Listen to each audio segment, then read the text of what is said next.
ఇంట్లో నా కథ.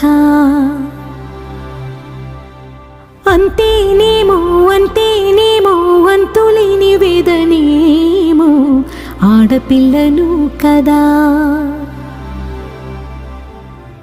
మళ్ళీ తిరిగి అడుగేసేది వచ్చిపోయే చుట్టూలానే. నేను పుట్టి పెరిగిన ఊరికి ఇంకా పైన పొరుగురిదాన్ని. కట్టదాటి గంగ నేడు కంట పొంగెనే. ఎంత ఎంత యాతనో ఎంత గుండె కోతనో ప్రాణమోలే పెంచుకున్న పిచ్చి నాన్నకు